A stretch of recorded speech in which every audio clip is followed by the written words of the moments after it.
They have funny names. First, tell me the name of your friend. Taka way Pardon? Takachi? I actually call him Taka because his name is good. You see? Now, that's even a good name because that's an African name. Let me tell you what they do in Zimbabwe. I met someone called Anything. Anything. Like Steven Anything. Yeah. There was someone called Therefore. No, don't laugh. Hey, there is Fine. Fine. Fine. Yeah. You go online, just in your free time, Bonnie, go online and Google craziest Zimbabwe names. Just know I did a whole set on just how I was blown away. These guys, anything can be a name, even roundabout, man. I've never been really a fan of Kansime. Even in her prime, I found her to be... She's good. I'm just not her type of audience. I found her more annoying than funny, and because of that, I've never really been a fan. But that's not what we'll be talking about today.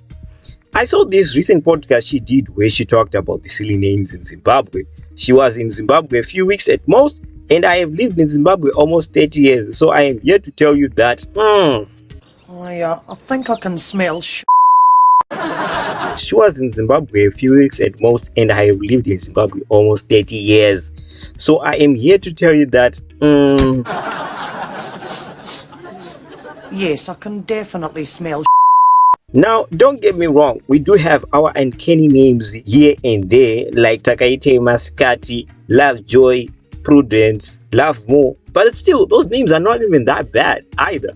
They are uncanny, yes, but they are not even that bad. I met someone called Anything. Like Steven Anything. Yeah. There was someone called Therefore. Those names are not as common as she alleges. I know most of those names because I went to college, and there you are bound to bump into someone with an unusual name, especially during the graduation ceremony. That's where you get to have like a huge laugh. The most common names in Zimbabwe are Shona Christian names like Tinashe, Kudakwashe, Tinotenda, Lutendo, Tapiwanashe, etc. Names to do with religion, because as you know, Zimbabwe is a country full of prayer warriors. The unusual names were more prevalent in the past, but they were not random names like she is saying. Too busy. Like, how busy were your parents? They were rushing where to call you something. Like something? They were names passed down to children to make a powerful statement in family politics at the time. And again, they were Shona. Names like Muchaneta, Tamburai, Tawanda, Gamuchirai, Netsai were uncanny names used sometimes by the mother to send a message to the father or his family members in the middle of a sensitive family conflict or crisis. And I actually know of a person called Tinofa. Gee, I wonder why they named him that. Whether that's good or bad to eternally label an innocent child based on an ongoing disagreement between two fighting parents, that's another story for another day.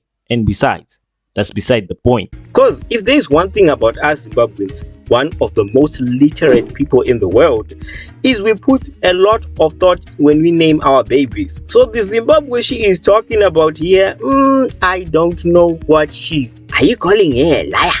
No. I am just saying she might have lied in this isolated instance.